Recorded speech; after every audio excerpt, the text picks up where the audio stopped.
కల్వకుంట్ల తారక రామారావు. అధ్యక్ష, ముందుగా శాసనసభ అధిపతిగా ఎన్నికైన మీకు హృదయపూర్వకంగా మా పార్టీ పక్షాన, మా అందరి పక్షాన కూడా హృదయపూర్వకంగా మీకు అభినందనలు తెలియజేస్తూ, మా పార్టీ అధ్యక్షులు పెద్దలు శ్రీ కేసీఆర్ గారు వారు దురదృష్టవశాత్తు వారికి కొంత గాయమయ్యి హాస్పిటల్లో ఉన్నప్పటికీ ఎప్పుడైతే ఈ ప్రతిపాదన శ్రీధర్ బాబు గారి ద్వారా మరి వారికి వచ్చిందో వెంటనే ఒక క్షణం కూడా సంకోచించకుండా, రెండో ఆలోచన లేకుండా తప్పకుండా సహకరించవలసిందే అని చెప్పి ఏకగ్రీవంగా ఎన్నిక కావడానికి వారు మాకు ఆదేశాలు ఇవ్వడం జరిగింది. దానికి అనుగుణంగానే నిన్న మీ నామినేషన్లో కూడా మేమందరం కూడా పాల్గొనడం జరిగింది. అధ్యక్ష, మీతో వ్యక్తిగతమైన అనుబంధం కూడా నాకు చాలా ఉంది. మీరు 2009 శాసనసభకు ఎన్నికైన నాడు నేను కూడా మీతో పాటు సహచర శాసనసభ్యుడిగా ఉన్నాను. ఆనాడు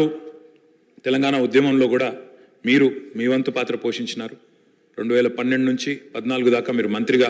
ముఖ్యంగా మా శాఖకు మంత్రిగా, హ్యాండ్లూమ్స్ అండ్ టెక్స్టైల్స్ డిపార్ట్మెంట్కి మంత్రిగా మీరు పనిచేసిన క్రమంలో ఆనాడు ఒక సందర్భంలో నేను మీ దగ్గరకు వచ్చి మీరు రండి, సిరిసిల్లకి మీరు రావాలి, ఎందుకంటే రాష్ట్రం మొత్తంలోనే టెక్స్టైల్ అంటే సిరిసిల్ల కాబట్టి మీరు తప్పకుండా రావాలి అంటే మీరు కొంత సంకోచం వ్యక్తం చేసినారు మొదలు. మరి ఇప్పుడు ఉద్యమం ఉధృతంగా ఉంది,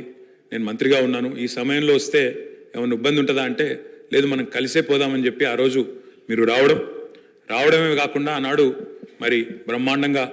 మీరు వచ్చి అక్కడ కార్మికుల సమస్యలు విని తర్వాత చాలా సమస్యల పరిష్కారానికి మీ స్థాయిలో మీరు కృషి చేసినందుకు కూడా మీకు మనస్ఫూర్తిగా ఈరోజు మళ్ళొకసారి అభినందనలు, ధన్యవాదాలు కూడా తెలియజేస్తూ, మరి ఒక ఉన్నతమైన సాంప్రదాయానికి ఈరోజు మరి తెరదీస్తూ ఇతర పెద్దలు గౌరవనీయులు తెలంగాణ రాష్ట్రం ఏర్పడ్డ తర్వాత పెద్దలు శ్రీకొండ మధుసూనాచారి గారు, తర్వాత శ్రీ పోచారం శ్రీనివాసరెడ్డి గారు, తదనంతరం మీరు, మరి వారు ఇద్దరు కూడా నెలకొల్పిన సాంప్రదాయాలు, కాపాడిన విలువలు, వాటన్నిటిని మీరు కూడా పరిరక్షిస్తారని మనస్ఫూర్తిగా ఆకాంక్షిస్తూ,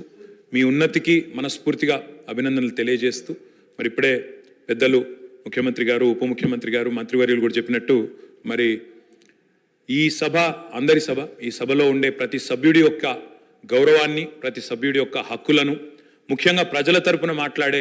ప్రతి నాయకుడి యొక్క, ప్రతి గౌరవ సభ్యుడి యొక్క మరి గొంతును వినిపించే విధంగా ఆ బాధ్యత మీరు తప్పకుండా సమర్థవంతంగా నిర్వహిస్తారని మనస్ఫూర్తిగా ఆశిస్తూ, మరి ఒక సామాన్య ఎంపీటీసీ పదవి నుంచి ఈరోజు శాసనసభ స్పీకర్గా ఎదిగిన మీ జీవితం ఏదైతే ఉందో, రాజకీయ ప్రస్థానం ఏదైతే ఉందో, ఇది చాలామందికి తప్పకుండా స్ఫూర్తిదాయకంగా ఉంటుందని చెప్పి మనసారా ఆకాంక్షిస్తూ, మీ బాధ్యతలో మీరు 100% విజయవంతం సాధించాలని మా పార్టీ తరఫున కూడా కోరుకుంటూ మళ్ళొకసారి మీకు అభినందనలు అధ్యక్ష. Thank you.